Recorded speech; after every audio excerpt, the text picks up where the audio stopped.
the best NXT show of the year? Could it be the best wrestling show overall this year? That's what we're talking about. We're feeling damn good. We're pumped about WARGAMES.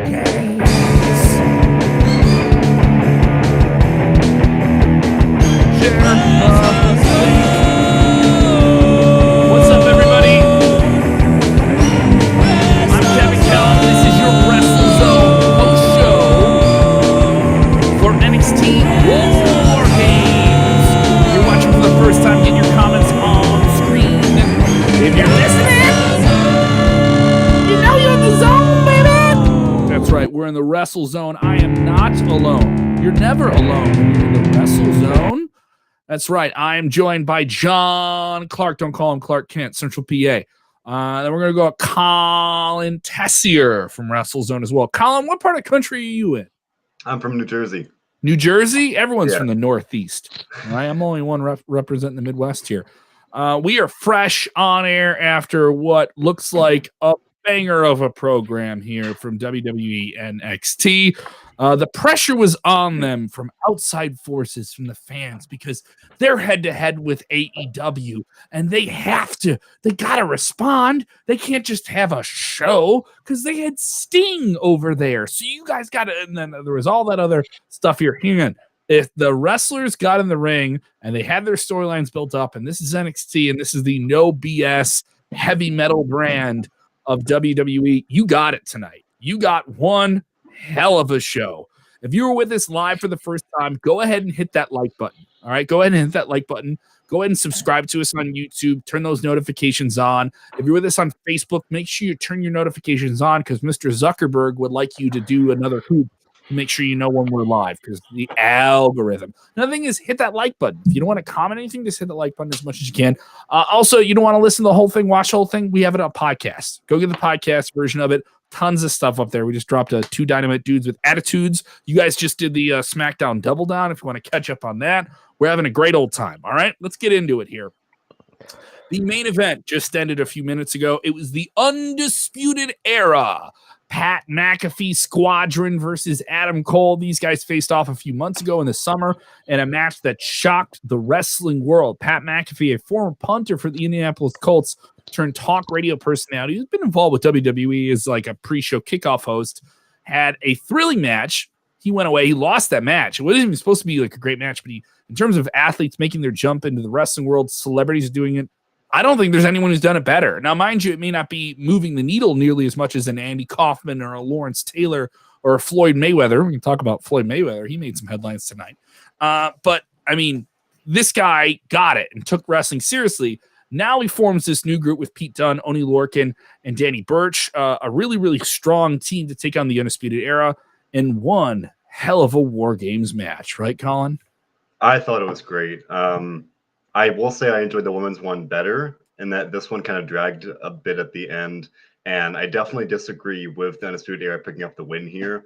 Like by all signs, you would think the Undisputed Era would be moving to the main roster soon, or at least sooner rather than later. So they really didn't need to win here in that line of thinking. So I definitely thought the wrong team won. As much as I like the Undisputed Era, I'm a big fan, but that did seem pretty weird to me that, you know, they're trying to establish Pat McAfee's group as this big new dominant stable, kind of the replacement for Undisputed Era, and they lost here, and then their first kind of chance to really stand out. That seemed pretty questionable to me. It was a great match. Don't get me wrong. Lots of weapons, lots of fun spots. Pat McAfee did a swanton off the cage and a moonsault. This man's just going all over the place. And he kicked out of the Panama Sunrise. Yeah, he did. He kicked out of a flipping destroyer pile driver. He kicked out of it. Is nothing projected, John Clark? I mean, this was just, everyone wants to project and say, oh, where does this lead? Just take this match in. This guy is not a wrestler. By all definitions, he's an athlete and a personality. But talk about John Clark, somebody who gets in there and took this thing seriously and understood what his role was. I mean, he went through a table. He took a bunch of different moves. He played the heel. He got the heat perfectly when they swarmed up on him. If you were there, you'd be like, yeah, beat that guy's ass. You would have been on board, right, John Clark, to see Pat McAfee get the comeuppance.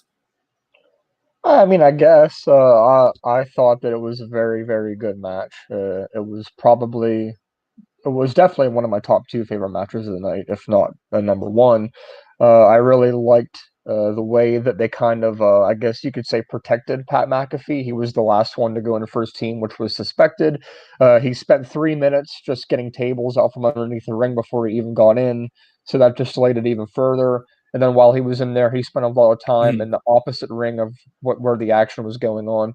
So, I mean, I thought that was very interesting, and I thought the match was very good, and I thought Pat did great again. Yeah, I mean, his first match with Adam Cole was incredible. That's him in the ring for 20, 25 minutes with one of the best wrestlers in the world. Mind you, it doesn't hurt that you're in the ring with Adam Cole, but goddamn did he deliver. And nothing be taken away from the other guys in this match. Everyone was fantastic. I believe Pete Dunne and Kyle O'Reilly were in the match for almost the entire time. They went over 40 minutes in this match. Some brutal stuff with them. I love the touch of McAfee when he got in there with the tables that were all spray painted with the Undisputed logo and the individual names. And so you knew you were getting like 5 table breaks in this match. They did some really, really cool stuff with this. Very, very creative. I know, Colin, you said it went a little bit long on the tooth, but I don't mind these matches being long with so many people in them. And the idea that, it's building to one conclusive finish. It's not like a series of finishes. Everyone has to be in the ring for that to end. And it doesn't, I'll say this, it doesn't feel as confusing as WarGames matches felt back in the day. And I'm not taking anything away from WCW and NWA. They would do those matches, but sometimes they would have a top in the cage, and sometimes there'd be this, it has to be a submission finish. There's one of them ended in a submission one time, and like somebody just gave up, and that's the end of the match here. So it was some of those matches back then, it could be a little bit more confusing. This is a little bit more streamlined. They build on the idea of high spot wrestling, right? And nothing felt underwhelming. I mean, and also I don't mind. I know your feeling was Pat McAfee. That team should have been established. Send Undisputed Era off to the main roster. In this day and age, with what AEW is doing, keep Undisputed there. Keep them hot. Rev them up again. Maybe build a new team that you can do and create around them. And also, there is more heat in the tank, I think, with Pat McAfee. This guy knows how to get his heat. And you could do him and Adam Cole again, I think, in the future. Adam Cole didn't get to pin him. Pat McAfee didn't get pinned in this match. And there's something to be said for he kicked out of something. I know, Colin, they're going to make some storyline of Adam Cole not being able to pin him again or something like that. And I also think at some point, Pat McAfee wrestles on television and wins and beats somebody here. They're going to give him a win somewhere, and maybe it's on Adam Cole. I could see him facing. I mean, if they really want to make that show that they announced tonight, the New Year's Evil show, like this big TV kind of special, Adam Cole versus Pat McAfee on television. Yeah, exactly. Yeah, I could very well see that happening. That'd be a hot way to start the new year. If not, another member of the Undisputed Era, if they decide to draw us out that long. I don't know if they will, but as you were saying, they could kind of rev the Undisputed Era up again, but. Kevin, these guys have been at it for years now. Like, how much longer can we do this? At some point, you know what? When you're in this Wednesday Night War, you got to go with what works, man. I don't see why you have to throw it away right away for something new. Because what are you bringing in there? And you're not just taking away anything. You're taking away the 4 Horsemen at NXT. You're taking away your D-Generation X. It would be like saying the Elite aren't a team anymore. Well, AEW can't say that because they want to make sure they can go back to that when they need to go back to it. So I think to some degree you could break up the Undisputed Era, but I do think when that happens, it'll be a really, really big deal, and they'll make sure it's a big deal. I thought this would have been a really great chance to do it though. Like to me, I don't want to get into fantasy booking, but the storyline wrote itself where one of the guys could have been tempted by Pat McAfee's money, turned heel. You keep the group at least as a trio. So you don't totally break them up, but then you do add some fresh life to it. You kind of shake it up a little bit, so then you could keep them as a strong, three-man group there, while still kind of shaking up. That's what I want to see happen, and I think a lot of people were expecting that. And when it didn't happen, it did to me feel like a bit of a letdown in that sense. I mean, it was a good. I know, but Colin, this is the thing. Colin, you're going down that trope we all get trapped into. I have fantasy booking before the bell rings. I'm watching this match to see that my fantasy booking is fulfilled. You got me. All right. And no, but we all fall into it. We all do it. It's like the Royal Rumble is the worst case because we're all really just betting on something. And and I'm reaching over to my my champagne of beers here. And you do the beer drinking game, during the Royal Rumble, and you're just like, oh man, how many beers am I going to have to drink? You guys have all done that. Like the Royal Rumble's built for gambling. It's the most gambling match of all time. And then you spend the whole time watching the match. You're like, I want a cool match, but also I just want to kick my high school friend's ass, and all my picks win, and he has to drink a bunch of beer, or we have money. John knows exactly what I'm talking about. You know what I mean? So I get it. This match was great. After a really, really great AEW this week, I thought there was going to be unbelievable, kind of unreasonable pressure on this pay-per-view that wasn't going to be there even on Wednesday until the night was done for AEW.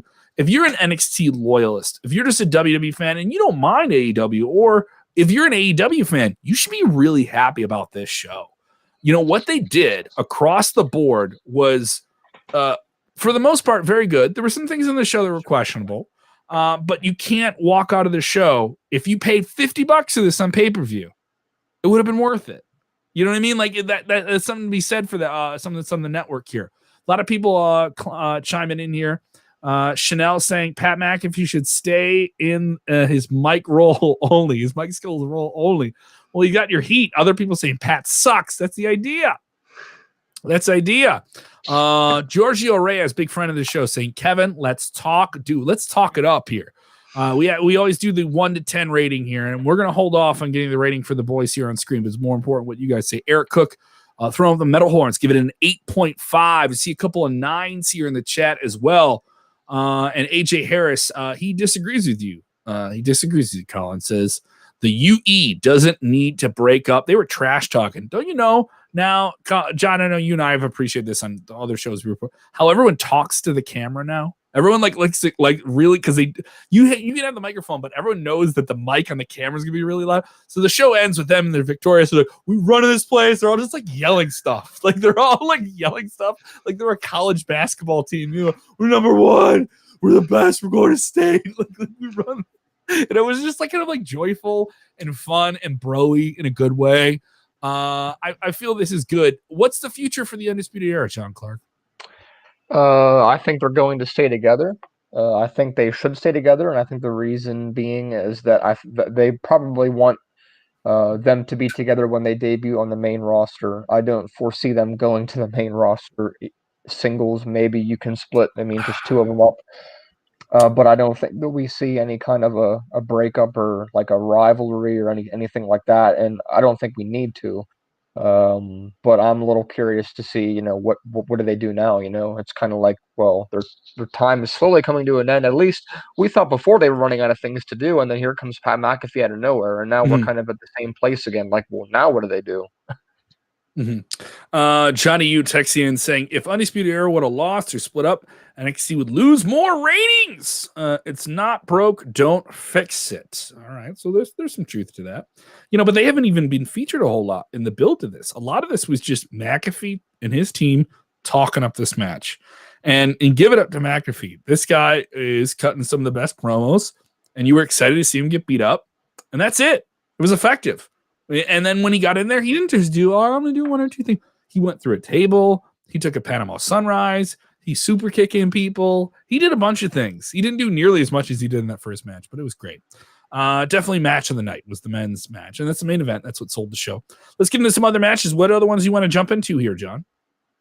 Well, while we're with War Games, we might as well get into the ladies' War Games match. War Games. We didn't do the William Regal War. Yeah, but that's just because you're not talking about the show itself, but the match. For two different things. Of course, we ended with the men. We ended with Undisputed Era versus Pat McAfee Squadron. But we opened the show with the War Games match, and that kind of makes sense. You got to spread them out. You can't do these on top of each other. WWE's been doing these with the Royal Rumble, or they do this with the Hell in a Cell. You can't have both those gimmick matches on top of each other. I love the look of the cell. Didn't you like the look of the cell and that isolated set? I love how the walls came down like this. Yeah, and there was the pyro within the cage itself, and they dressed it up. They tried to make this thing. I think the Capitol Wrestling Center just looks fun. It is a sound stage, but it looks cool. They were a little wonky on the sound tonight. They kind of amped in a little bit too much crowd noise. But Colin, what do you think here? They open up with Team Shotzi versus Team Candice. We had the fun tank intro. We had the tank shooting a Nerf missile at the cage. when they came out here, and this one got wild and crazy. Rhea Ripley brought a toolbox into the ring. She was hitting people with a Mario hammer. Io Shirai on Team Shotzi got inside of a garbage can and dived on everybody in the ring. Then she got double stomped while inside of another garbage can, nearly got stuck in said garbage can. This was nuts. This was absolutely nuts. Candice LeRae and her team get the big win here. I do think Candice and heels need to look stronger on NXT going into the next run. I didn't mind Pat McAfee losing because he's such a strong personality. I think for the women, those wins mean more, and it kind of levels some things out. I do wish Ember Moon got something special. She does seem like she is not as hot as she was when she got into the fray here. What do you think of the women's match? This was a really, really solid opener. I enjoyed it. Maybe one of those things where it's a War Games match. Did it go a little bit too long? Were they in there a little bit too long? I mean, for me, this was my match of the night, and I think it did get a lot of time. But as I said earlier, the other one, the men's one, dragged, but this one, I guess it kept me more engaged. It was paced better. I was more entertained, if I lack a better word. And again, the men's one was great, but this one, it really just brought me into the show. It was a great way to start it. Kind of like the Royal Rumble shows, you don't want to do the two War Games matches too close to each other. So I thought that was a smart play here. And just as you said, Kevin, a lot of great spots. You had Shirai diving off the cage, which was crazy. I've never seen. How do you do that? And you're doing it with like a blind ambition. Like that's literally like, I'm gonna hold my hand and jump 15 feet off this thing. And also, you don't have your hands to brace you. It was just, it's one of those things where I think we kind of take it for granted what these people are doing all the time. And like the margin of error in that thing is really high, like really, really high. And the cage had so much more to it. It was absolutely crazy. Some people chiming in here saying the women's match should have main evented the show. They would have preferred if it would have done that. And we have other people saying Shotzi Blackheart's team should have won. What did you think of the outcome here, Colin? I'm entirely with you, Kevin. I think the right team won. The heels definitely needed to look strong, especially to me, I guess, as an old-fashioned kind of stance. The face champion, you want several strong heels to kind of be able to chase them. So each one of the women's competitors on Team Candice here really did look better in victory. And now any one of them, I mean, Raquel Gonzalez pinned Shirai, which surprised a lot of people, myself included. What an ending, too. What an ending to I mean, Io Shirai took some crazy bumps in this match. She was I mean, you could say that Raquel had a great performance. She came in there, the largest female, maybe the tallest female in NXT, and she crushed some people in this match. They really showed off her strength. Her entrance where she shows up those trap muscles that she has, just the beautiful physique. WWE loves that when they get someone tall and big. I want to see somebody who walks through an airport, makes people turn their heads. You turn your head when you see Raquel. All right, so she was wrecking people in this match, taking a few big bumps herself, but Io Shirai was falling off the top of the cage, getting double spun. At some point, I just knew like Io's gonna either win this match or lose it. There was no either way. So when she got in a position to try and Hurricane Rana, this big, tall, 6 foot plus Amazon of a woman, I was like, that's not happening. You're getting powerbombed through this thing. And she got up there. And I will say that was my only issue. There were some of the spots that were kind of like, now we're doing this big move. All right, let's make sure and I don't mind that because it makes people safer. Like, when you're going to do a big move like that. But then she gets powerbombed through a ladder, like a one-handed powerbomb through a ladder, showing off Raquel's power. I love the way Raquel sold it, like she sold it like the way your dog, when your dog. You ever have John? You ever have you have a pet dog, John? Do I ever what? Do you have a pet dog? No, at the moment. All right. I do. I have two. I have two, Kevin. You have two. I had a Lakeland Terrier when I was growing up. This dog, Killian, he loved to kill things in the yard. Okay. And my mom did not like that. She did not like that her dog, whose in natural ability is to protect us from squirrels, right? We have to be protected from the natural threat of squirrels and rabbits. All right. He's going to protect the family. That's what he thinks he's doing. And he will go in the yard and kill something.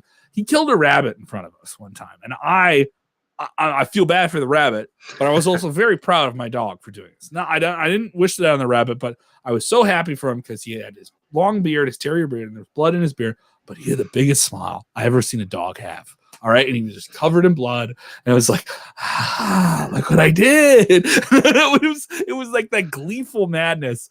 And I kind of saw that in Raquel. And this is a big moment for her. They did do some featuring with her and Rhea Ripley. I think she's in line for a title shot here. I would say so. I mean, yeah, you pin the champion in a big match like that. You should get a title shot in my mind. Michael texting in saying both matches were good. William Two Wages is agreeing with me. It looks like we're gonna have Gonzalez push here. I mean, you do these big multi-man matches, and someone always kind of rises to the top. Happens in the Royal Rumble. Happened in Survivor Series. Bianca Belair had a strong performance there, and other people saying the women's match was the best. And people, James Espanto Fernando. He says Dakota Kai was a beast, the Iron Woman in the match. She was in there the whole time. And people also loved the tank. And Giorgio Reyes, my longtime friend, says, me, him, war games. Here's the thing, Giorgio. Friends don't go to war. They fight in war together. All right, Giorgio has attacked. Let it be known, guys. Giorgio, when we used to perform the show out of the NBC Tower, super kicked me during the show. Ran into the studio and super kicked me during the show. And I didn't appreciate that. We also went to Survivor Series together. This is from War Games weekend last year. Look at that. Isn't that pretty cool? Pretty sweet. I went to War Games last year. It was such a fun show. Obviously, we can't go to shows now, but I attended this show from our own interactive thing called the Thunder Zone. Look at all the people in the Thunder Zone. Did you guys see yourself on screen in the Thunder Zone? My backdrop here. But just having fun and goofing around with you guys. This was just a fun show. The War Games matches delivered. Colin, what else on this card for you stuck out? The North American title match really stood out to me because I like how the Garganos. This was the most. They had those War Game matches, right, with the cages and the weapons and everything. This was another match with three guys, and they did a bunch of overcooked stuff in this. There was this was the one match where I was like, you left the pizza in the oven a little bit too long, right, John? This was my I enjoyed it. It was good. You want to get critical, you want to get nitpicky, you want to get the tweezers out, right, Colin? Like, go ahead, you lay it out though. I don't mean to walk in. I mean, I enjoyed it in the sense of I think the Garganos have become like the representation of like 90s era booking where everything's so crazy and you got the shenanigans and interference and screwy finishes and all these things. We had like 6 go faces showing up here. And I love the reveal of Austin Theory. A lot of people saw that coming, but they still made it pretty fun. It was really over the top and it worked for me though. It wasn't like too crazy, and I thought they told a fun story with Leon Ruff and Damian Priest, and all three guys looked really good. And Leon Ruff actually looked like a legitimate superstar, so like he could actually kind of hold his ground in NXT rather than being this fluke champion. So I think they kind of checked all the boxes in that sense. And Damian Priest looked good. He's becoming one of my favorites, and Johnny Gargano, but now is a 3-time champion, which is pretty cool. It worked for me. I don't know about you guys. It sounds like Kevin, you just said you didn't really like it. I want to hear what John has to say. Oh, no, I liked it. I was disappointed by the outcome. I was hoping Leon Ruff would get through, but John Clark, get in the mix here, bud. I got to rewind because you skipped over me for the women's War Games match. Let me get my thoughts on that first. I'm sorry, buddy. I didn't mean to leave you out of the mix. I want to keep things moving here. I want to keep keep things that's moving. Okay, but I thought that match was really good. I want to point that out. That I loved it opening the show, and I thought all of their women did their rules perfectly. And like you guys, I also agree with the result.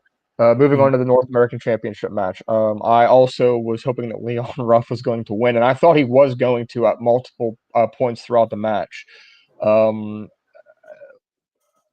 Small plug for me quickly. I called Austin Theory being the alien guy a month ago. You didn't call it. For James Espanto, he asked me what my calls were. If he remembers, that was one of the things I said. But I really thought that with Gargano and Priest going back and forth there, but also getting Leon Ruff into the mix, I think we can end the talk of him being referred to as a jobber. I really do. And what kind of worries me is that he will kind of delegate back into that role at some point in the near future. Perfect example, I can see Austin Theory just destroying him like this week or next week. Hopefully that doesn't happen. But And one other thing to consider is I don't think that Gargano is going to successfully defend this title because the curse will live on. What do you think, Kevin? I do think the curse could live on. It'd be interesting if every time he gets a belt, it's a purposeful hot shotting of the belt. And Gargano is already proven he's a guy who wants to tell the best story. It's kind of proven by this.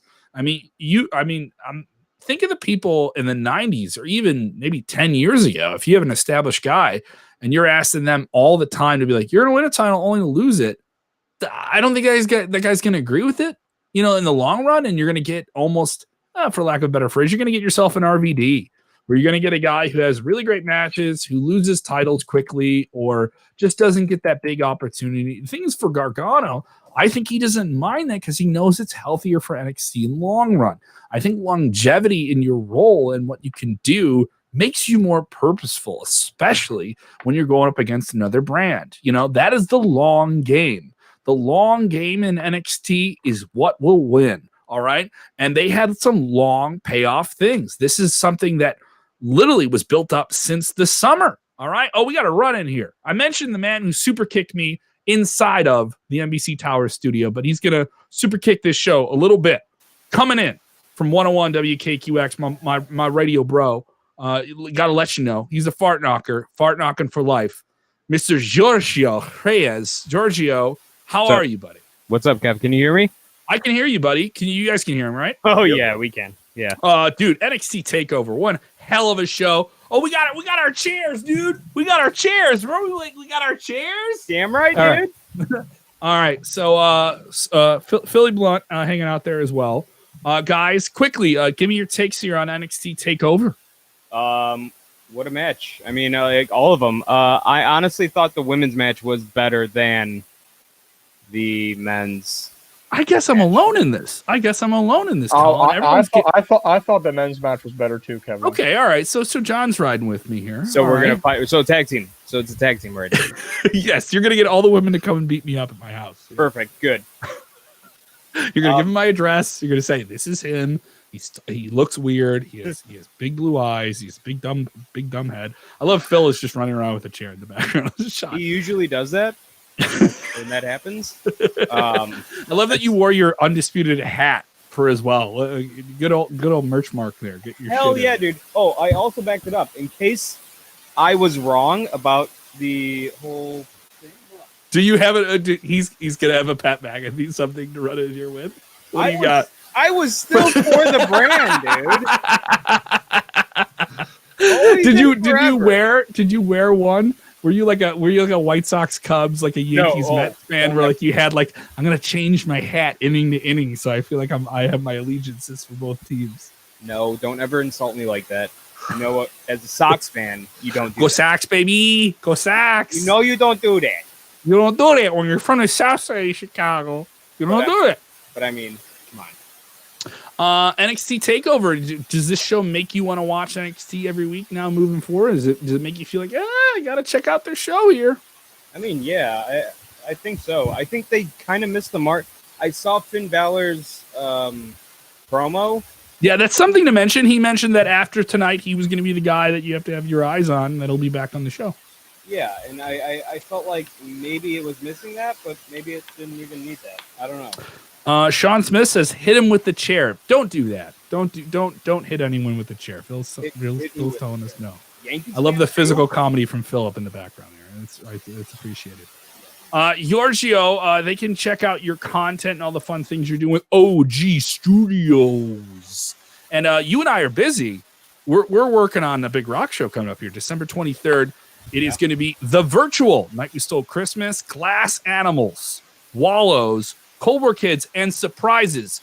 This is a virtual streaming concert. People talking about the big event tonight. All right, I've been bragging to Colin and John that I'm in the rock and roll business, but we're in the business, and this is the business, doing these big streaming things at home. Coming up December 23rd, the virtual Night We Stole Christmas. What are these special surprises? You got to know what they are. I work at 101 WKQX, the radio station's presenting these, and I don't even know these special surprises. Do you remember the special guest that we were talking about? A little bit, but I didn't believe that could actually happen. I know. Did you hear that? That's crazy, right? Oh my god! I'm not gonna say it. I'm not gonna say it because I know if I say it, I could probably get in a whole lot of trouble. But I'm just gonna tell you, December 23rd, it's gonna be really, really awesome. Go get your tickets. It's $17.50. All right, that is money, Colin. You would go to a bar and easily spend $17.50 on what? What are you drinking? Shirley Temples? What are you drinking there, Colin? I don't even have a drinking choice. Oh, we got. Come on, John. We gotta get a couple. We gotta get a couple highlights. Get a couple of Steve Weisers. All right. Yeah. Oh yeah. I'm gonna drink one up for the boys. One up for the boys. Sunday nights for the boys. Giorgio, thank you so much, buddy. Appreciate you, bud. Miss you a whole lot. Pet Bowser for me, all right? He's right here. I love you. That's a good boy. All right, I'll bid you adieu. Take care, guys. Take care. Guys. Oh, it was a fun little call-in. Wasn't that enjoyable, guys? I enjoyed that. But yeah, so they got their plug. That's the thing I'm a part of here. But yeah, you can drink. You ever drink at a wrestling show, Colin? Are you very focused and studious about what you see in the ring? I'm here for professional wrestling. I guess it depends. If I'm working, I try not to. But, am I not allowed to do this while I'm working here? Am I breaking the rules? It's a pay-per-view. I won't do this on Mondays. Well, maybe I'll do it. If it's a really bad Raw. If it's a really bad Raw, John's like, you can have it. Yeah, do something to get through it. You can let loose. And then if it's a really good Raw, I crank them out. But, It's a win either way. So this triple threat match here. Leon Ruff. Poor Leon Ruff. He's the underdog story. And he gets pinned here in this match with these outside interference guys and Damian Priest fending them off left and right. I thought, Damian Priest will get pinned, and it won't matter because there was a ton of dudes. It was like the Yokozuna Undertaker casket match where like 15 people came out. I was like, all right, okay. And I was like, Damian Priest will get pinned. All right. But they pinned poor Leon Ruff. And the guy got razor's edge to the hockey boards. They did all these different crazy things to him. That wasn't necessary, right, John? He didn't need to take the pin here. Of course he did. Why would you have Damian Priest take the pin? Leon Ruff, I mean, honestly, if anybody can afford to take the pin, it's Leon Ruff because that was pretty much expected. I mean, Damian Priest is obviously going to be moving into some kind of program with Austin Theory, which, I mean, I think that benefits Theory more than it does Priest. But Priest left his mark again tonight, and he is forced to be reckoned with in NXT. And I saw a lot of fans talking on social media about how he made them a fan tonight. And they definitely did a great job with the vignettes. They did treat him like a legitimate guy. He did get the champion's introduction to this match. And that was pretty cool too, with the wraparound LED screen and the mic coming down. They treated it because I think that was the lone championship match on the show too. So they did treat that like a special deal. I think Ruff will be okay. I just don't want him to be a guy who gets lost in the shuffle. And this is just like a glorified transitional thing to get them to this pay-per-view. Johnny Gargano is your North American champion yet again. Austin Theory taking off the hood, saying it was me all along. There's still 5 left, though. Yeah, now we gotta know who the other ghost faces are. Do you think they're gonna announce who those guys are, reveal who those people are? Is that just like a gimmick they just did for one night? It's Retribution. I'm calling it. No, I'm kidding. I don't know, man. That's probably just a one-off. I'm okay with it. I'm all right with it. Gargano, how do you mix up Gargano and Retribution? We've had 2 regularly appearing on TV the past couple of weeks. Tonight was the first time we had more than 2 at one time. I do think maybe we could see 1 or 2 more. Maybe they want to make some kind of a little group with Gargano being the leader of it, but they're going to have to, hit a home run. They can't afford to do something along the lines of a Retribution type thing again here. Daniel Miller, a regular troll on the show. Don't mind taking the trolls. I don't mind taking the trolls out behind the woodshed and using a blunt object called the truth to make them taste a little bit of the dirt. Here we go, Daniel. You're with us once again, Daniel. I don't mind the challenge here. All right, you're gonna come up with your shot. I'm gonna block it like NBA great Dikembe Mutombo of the Houston Rockets, and then I'm gonna say no. He says the masked individuals look like someone uncreative Bruce would do. They look like something that uncreative Bruce would do. Who is this Bruce? Bruce Pritchard, is that who you referencing? Well, if you look at his last comment, he actually named the 4 people that he think they were. Who does he name that? I don't see that comment there. Bruce, Vince McMahon, Triple H, and Shawn Michaels. He thinks they're all under the hood. Well, those guys were moving a lot faster than I thought Bruce Pritchard would, and that is no shot at Bruce Pritchard or And anybody Vince. like that. Yeah, we're gonna be under the hoods. They're never gonna see it coming. It was me all along. Here's the thing. We don't know the depth at which Bruce Pritchard and Vince McMahon creatively have influence on NXT. I think they do, but certainly it is the pet project of Triple H, Road Dogg, Jesse James, Shawn Michaels. They do have consultation, obviously, from other people in creative and other people that are involved in it. And guess what? It's not uncreative. I thought it was a pretty fair way to have a bunch of goons out there. And Masked Man works every time. It works. The Masked Man thing where you actually have a reveal that makes sense. Makes sense. Austin Theory had a reason to do this. This was a guy who was kicking his ass for a long time. And Johnny Gargano told him, if you listen to me, I'll get you there, kid. And he manipulated him and all those things. So there was a lot of long-term booking. A lot of people say with WWE, they don't do long-term booking and pay it off, or at least when it isn't WrestleMania, right? If it isn't WrestleMania or Royal Rumble, they don't do long-term booking here. But they have. They did it with Rollins and Mysterio, and they did it tonight with Cole and McAfee and that team.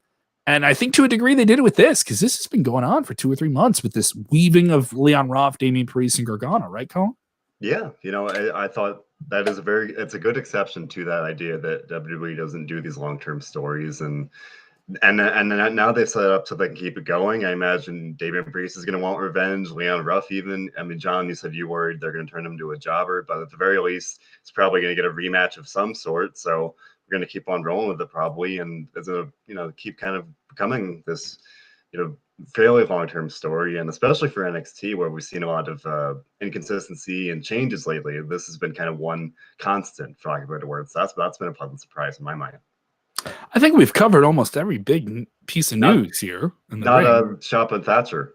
Oh, wow. Now I feel stupid because I feel like coming out of the screen, Tommaso Ciampa and Timothy Thatcher are going to kick my ass, because John Clark, you had matches with ladders and people getting hit with Super Mario Brother hammers and trash cans and all these other things, right?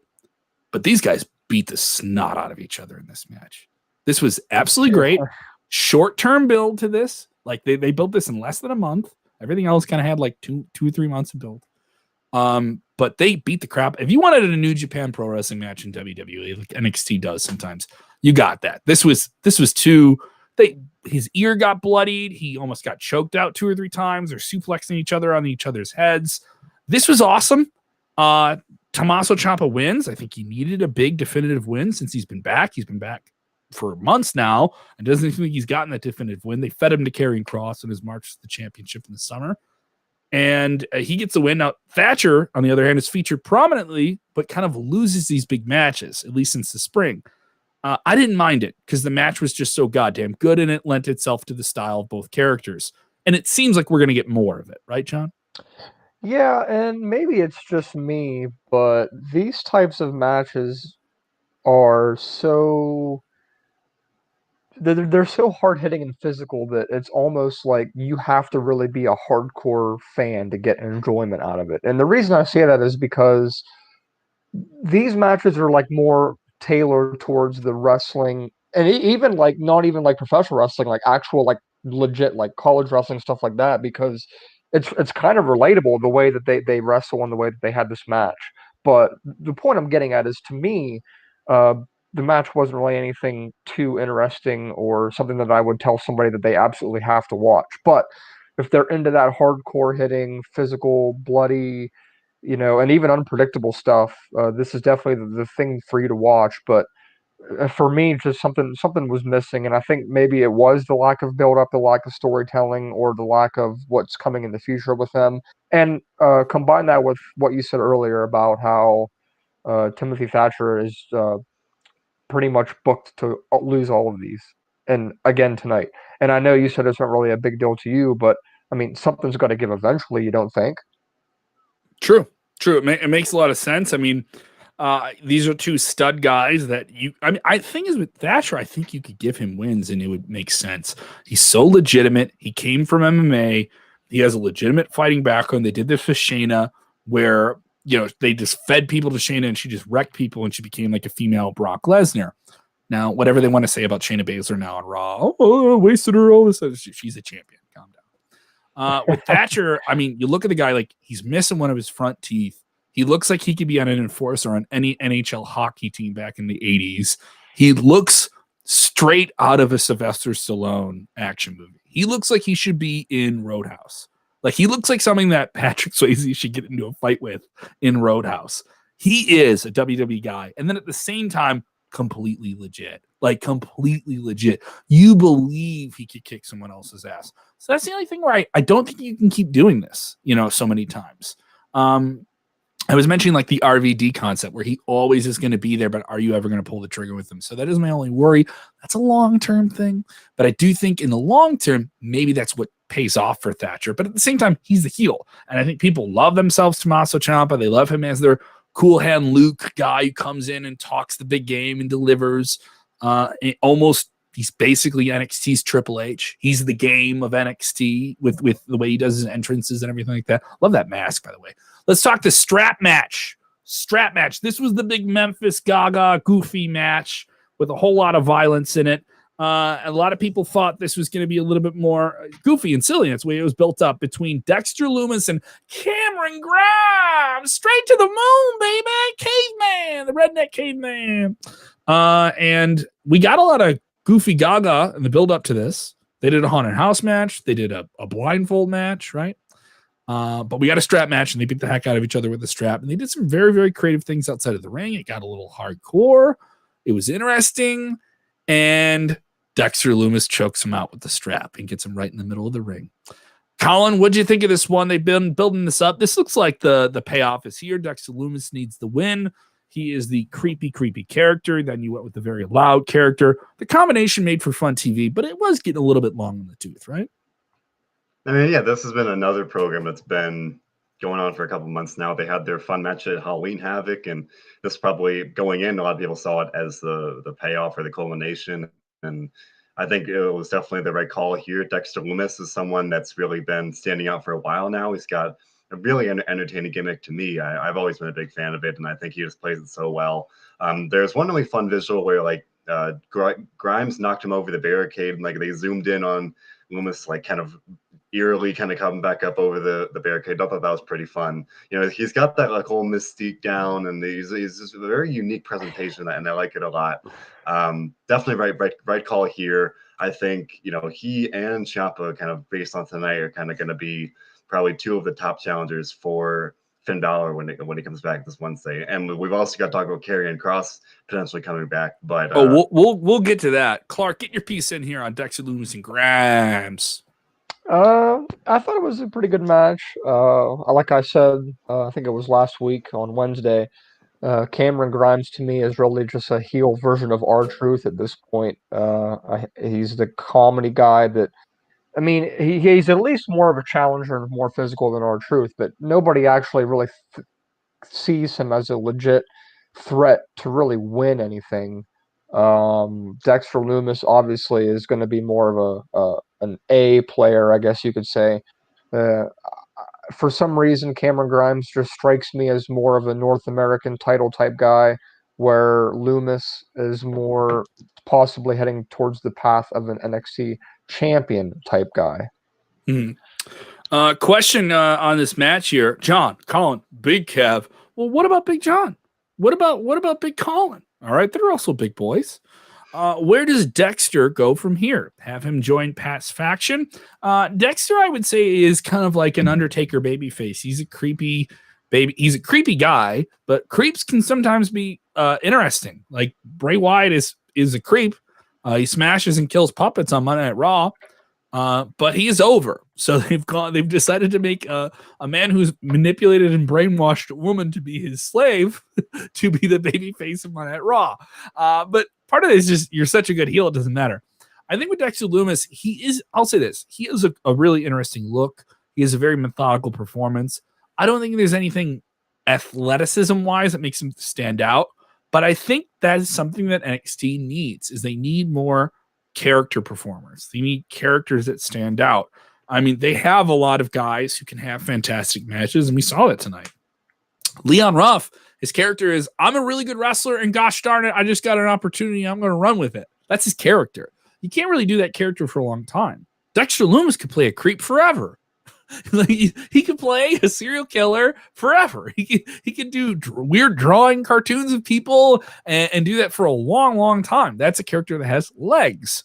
So I think him in another solo program is something, and they're going to build this guy up. But then it becomes like The Fiend, where people say that about The Fiend, where it's just so much character. Where does the bell to bell happen? As Bruce Pritchard would say, and then the bell rang, right?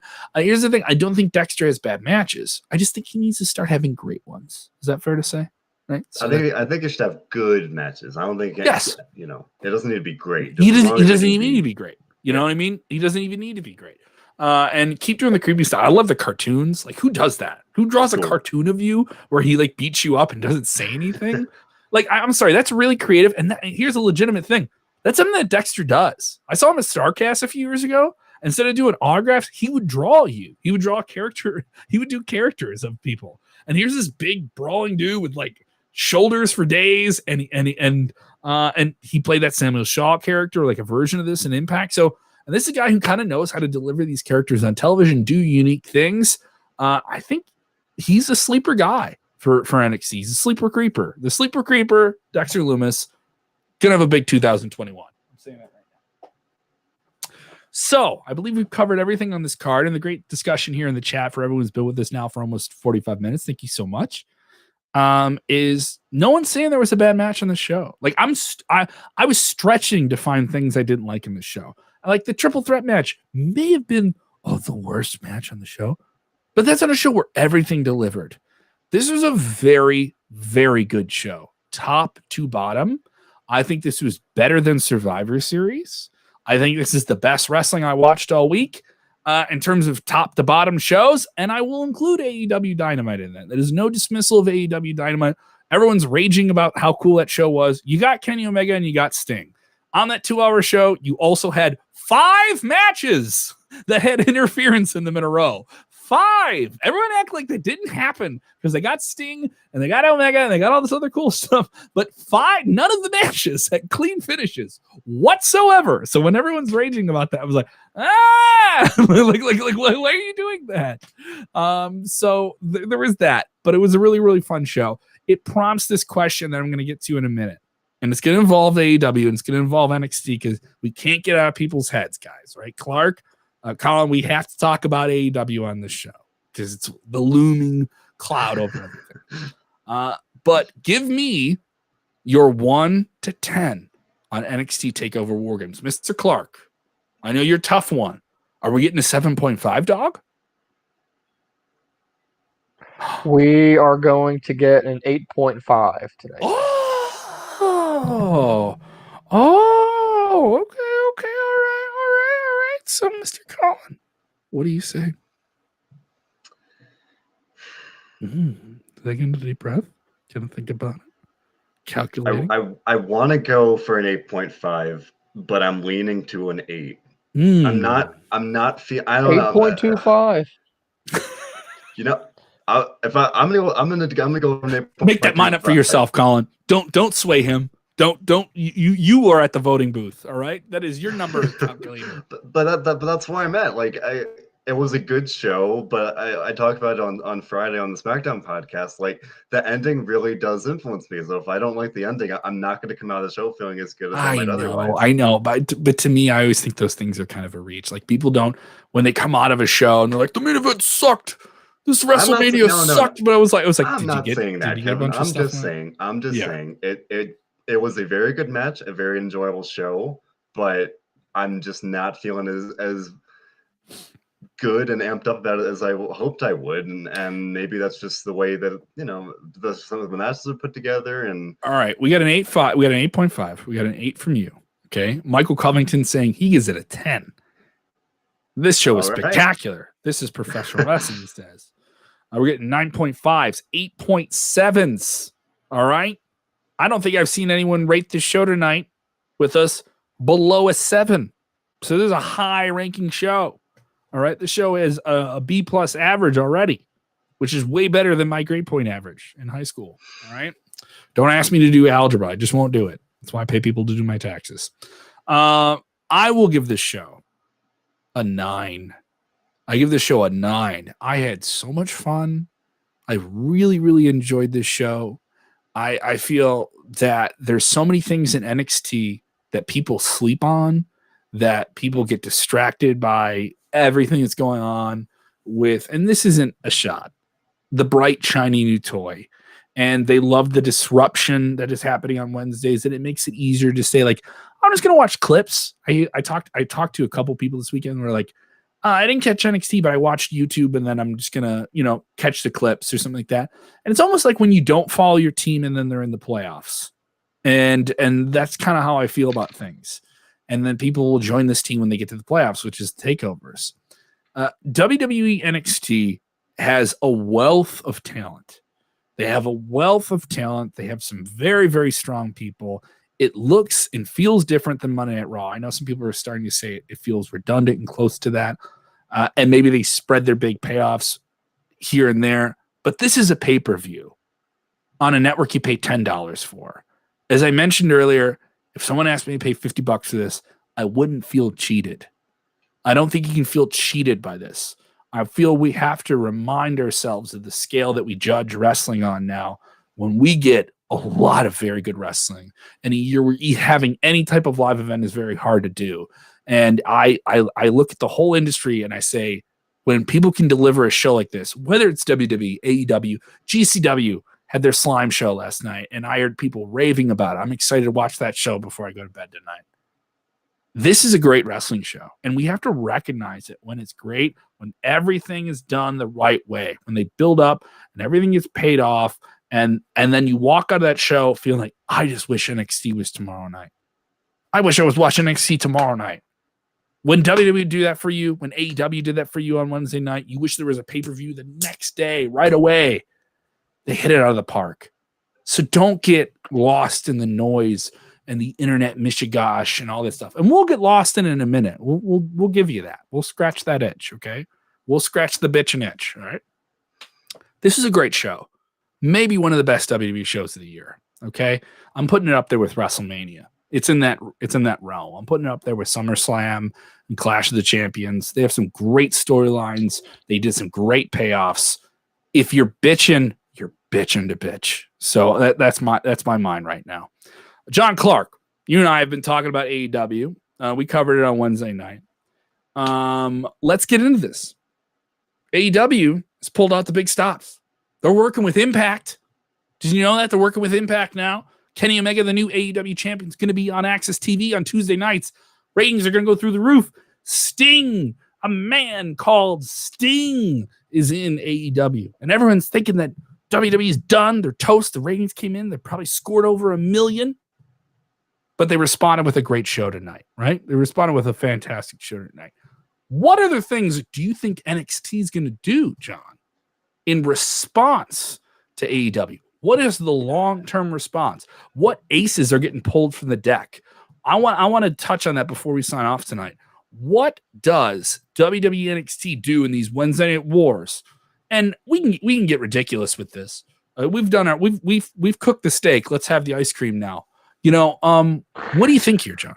Well, real briefly, I know you said long term. I just want to say short term. It appears this Wednesday we're going to get Finn Balor and probably Karrion Kross interfering in his segment to confront him, likely leading to a match at New Year's Evil, which is on January 6th after the New Year. Kind of weird, but anyway, that's my prediction there for the short term. And in the long term, I don't know, and I don't even think they know, because I think they want to see what happens this Wednesday first. They want to see how high AEW can get with Sting on there, because we saw last week. Now, granted, it was unannounced. However, the overall did not get above 1 million, and they also did not get any quarter hours over 1 million either. I was intrigued by that because we saw the initial number come in. It was 913,000. It's significantly higher than what WWE NXT did the week before. They basically tied. NXT technically got 2,000-3,000 more, but you can put that realm in the same number. And that was a holiday week, the Wednesday before Thanksgiving. They knew this number was going to be big. You knew you're getting Omega Moxley. AEW knew they were going to have more attention on them, and they gave them Sting. So if you were just sampling them for the first time and knew you were getting a big world title match, wow, we just gave you a legend that you're going to see now every week. And you're going to have Sting this week. For me, it's weird that nothing was announced on tonight's show besides we're going to have a pay-per-view on TV again, and it's going to be in a month, over a month. Well, they did announce Finn Balor's return for Wednesday tonight. Right. That was official. That's official. But you know what I mean? Like that big curveball. That's what I think we're going to get. Well, we're going to get some curveball in the next 2 or 3 weeks from them that maybe they were holding out for WrestleMania season. When they're building to that takeover before WrestleMania or one of those takeovers they're going to do during WrestleMania seasons. Maybe something they were holding out for, we're going to see on TV in the next month. Maybe the next month, but I certainly don't think this week or next week. Like I said, I really do think they want to see what the ratings look like this week first, because if AEW does pull in a 1 million, then maybe we do need to pull the stops out. But if they're still in between that 950,000 range, then maybe NXT just keeps going business as usual and just sees what happens. But it was interesting that they kind of played up that January 6th show tonight more than the immediate future, which makes me believe that maybe there is something big in the works. But you would think to get ratings up, you kind of want to announce that beforehand so people were tuning in to see it. Colin? I mean, I don't want to seem like I don't have, an imagination here. I just don't see what WWE could do in the range of something like Sting, like this, AEW Impact thing. Maybe they bring the win. We know they bring in at least 2 of the Rascals for this new Performance Center class, so maybe they'll be showing up sooner and later.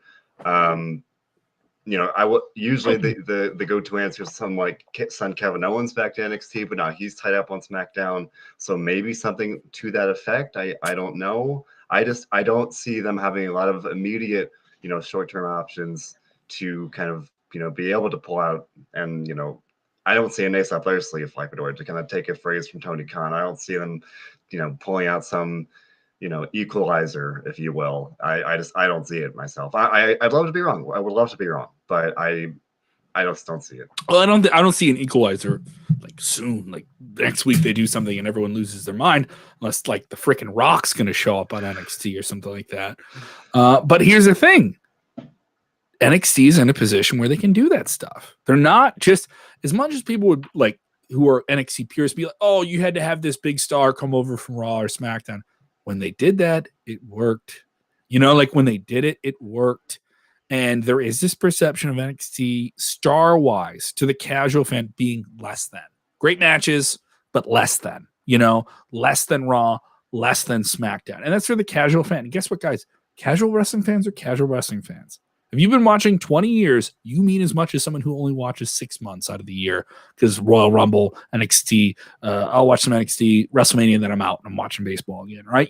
Many, many, many, many people.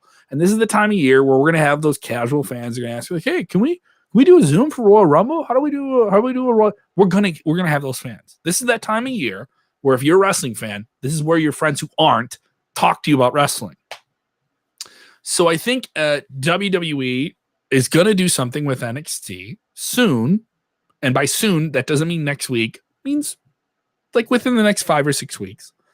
That was probably in the plans for a while. And they're waiting on. There's things they waited on and played at the right time during this. And it worked.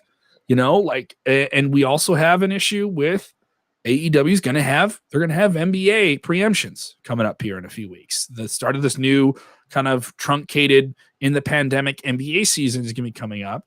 And we don't know how that's going to affect them. When that happened earlier this year, NXT went unopposed on a Wednesday and they were doing 800, 900,000 numbers. There are surprisingly a lot of Wednesday night TNT games on the NBA schedule this year. Yeah. And I'm not knocking anybody, but if I'm an AEW, it isn't clear though. Yeah, it isn't clear if TNT is going to carry all those games or if those games are going to be on ESPN as well. But I'm talking about like on the national schedule that legit like says, TNT 7 o'clock. Okay, all right. So John, you would know. You're betting on sports. I'm sure. Yeah. But I mean, we've only got 3 that I've seen, and 2 of them I think are like in February or January. One of them's like the week of Martin Luther King Jr. Day, whatever. But on that week of December, I got to do another plug here. I posted on WrestleZone.com today an article about this, where the current tentative plan is that we're going to run AEW on that Wednesday night, but it's going to be from 10 to 12 at night instead of 8 to 10.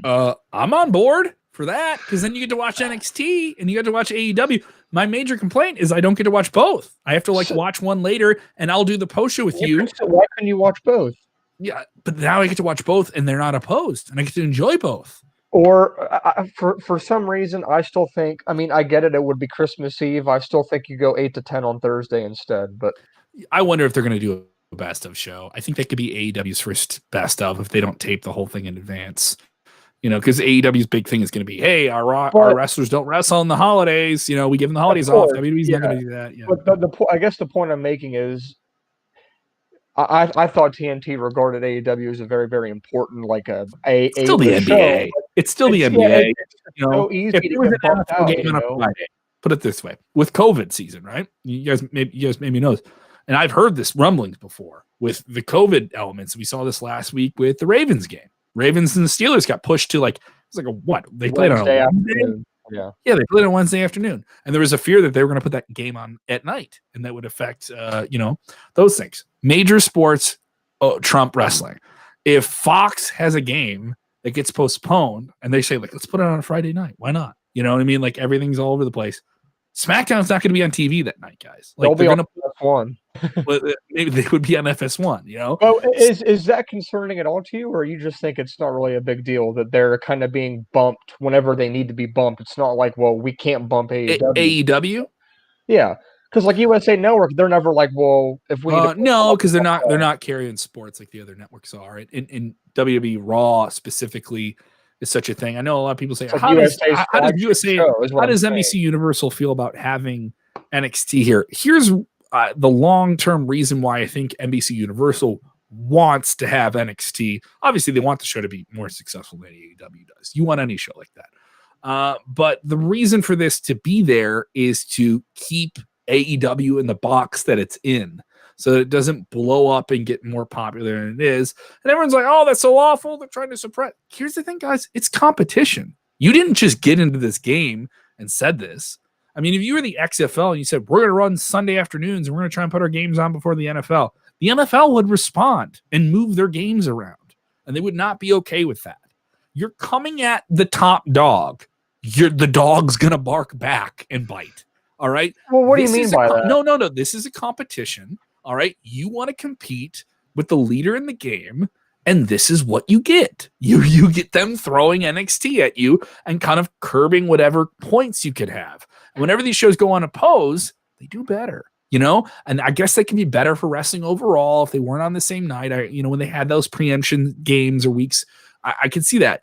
But NXT is going to be in this position because their role is to compete with AEW and keep them where they are. And that's the long-term game. And they kept saying it. It's on the surface. You know what I mean? It's on the surface. It's all right. They're going to beat us. But guess what? We're going to be able to get them soon. But for AEW, I mean, look what they're doing.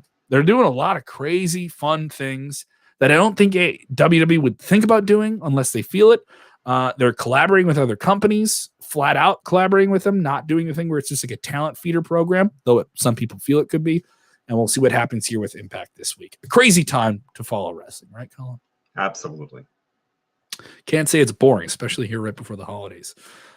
We hope you guys are staying safe. Honestly, the numbers are scary wherever they are, and we know that they are going to get a lot scary before they get better.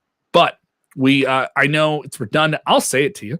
I had an issue related to me with COVID. I am fine, but people I know are affected, and it is real. And you may say, I don't know anyone who is affected, or maybe I was and whatever, and still very dangerous. Still very, very, very dangerous for a lot of people. So just be smart, because we want to be back at wrestling shows. I know John Clark says if he can go to the Royal Rumble, he's going to go. But if you're going to go to those things, be smart, do all the things you're supposed to do. Do that not for yourself, for other people around you, and then the people you're going to go home and live with. I would love if I could be an old man at a wrestling show yelling at kids. I want to be an old man at a wrestling show yelling at kids. So think of the old man at the wrestling show, your grandpa, your grandma who sat you down in front of the TV and said, "Oh, they're not like Freddie Blassie. He was a real wrestler. I slept with him." You know, your grandmother slept with Freddie Blassie. It's okay. It's Freddie Blassie. He's classy. So just think of that here, guys. Colin, tell them what's going on with you and when they can check out your content with WrestleZone. So first and foremost, I'm a news writer on Sunday nights, Monday nights, and on Wednesdays as well. Dude, we got you staying up late. I'm sorry. Look at me hammering on. It's all good. I do it all the time. You know, you do what you gotta do. And of course, obviously, I host the SmackDown podcast, the SmackDown Double Down, every Friday night. John's usually my co-chair, my co-host. You guys had your best episode this week. I loved it. Thought it was absolutely fantastic. When you have a good SmackDown to talk about, when you have good wrestling shows, you have good stuff. But you guys were flowing this week. I loved it. Thank you. No, I'm loving it. I'm having a great time. It's great having John on, and it's going well. We're finding a rhythm, and it's a great time. And it's just to plug myself a little bit more. James Espanto Fernando Tagoy asked several minutes ago what my Twitter is. It's at CT_2110. So if you want to, feel free to follow me there as well. And of course, Mr. John Clark, I saw you tweeting out your anger about your Miami Dolphins today and many other football related gripes. But when we get you're griping with me Monday night, Wednesday night. I got you on a Sunday night. We're practically moving in together here. Friday nights. Probably been on Friday nights too recently. We're getting all the time with you. But here's the thing: we got all the time in the world, guys. Okay. This is time away from streaming another 14 episodes of Veep. That's my show that I'm catch the WrestleZone news desk Sunday mornings to see me, and then Twitter John R. Clark 12, like Kevin says. If the Dolphins are playing or Penn State is playing, you'll see me talking about that very passionately. And then of course I like to give my thoughts. Mostly it's only on WWE pay-per-view events, but there are some Raws and SmackDowns that I'll throw some stuff out here and there. And then, of course, in just about 24 hours from now, I will be right back here.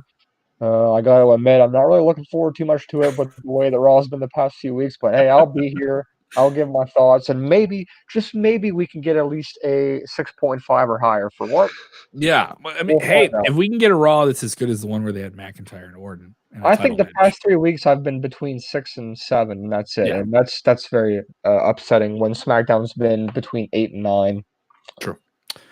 People asking us about Karrion Kross. Yes, they did tease him tonight with a vulture and a TikTok clock. So, and a carrion bird is a version of a vulture. So you can do the easy math on the surface.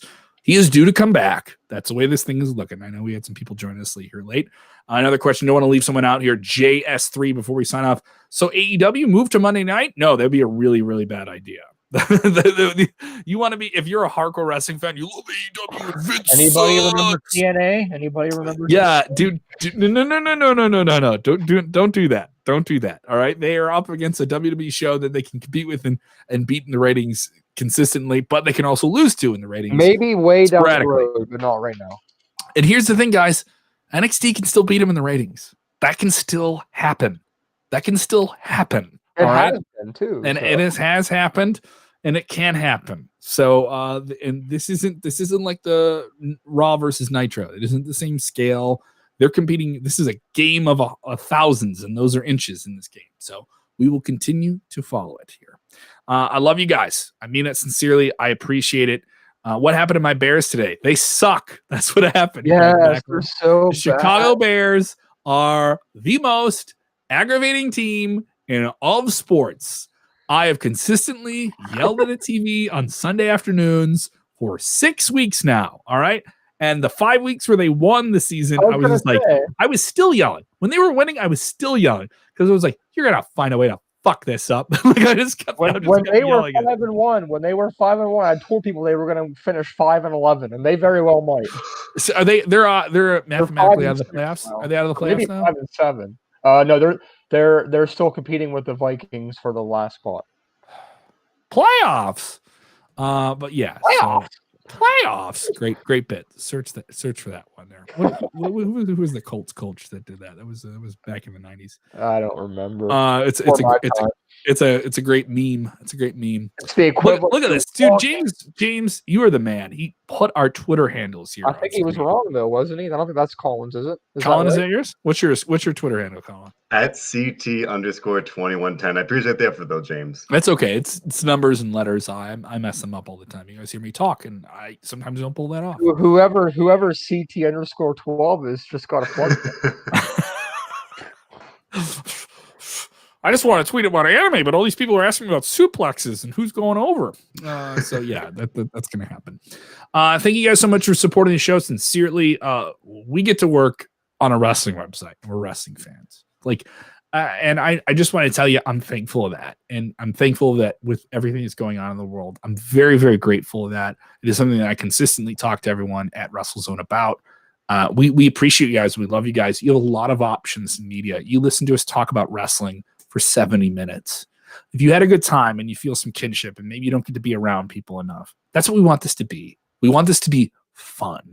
Everyone can be here. All right. Maybe I say some dirty words if you have your kid next to you. I don't know. Earmuffs. Like an old school. All right. But I hope you guys are well. Take care. We'll see you tomorrow night after Monday at Raw. Remember, when watching wrestling, all right, when you're listening to the podcast, all right, when you're chiming, you're hitting that like button. If you haven't hit it already, hit it a whole lot before we sign off here. Remember, when watching wrestling, Colin Tessier of the greater state of New Jersey, the Garden State. Ain't it great? When you're watching wrestling, what are you supposed to do? Enjoy wrestling.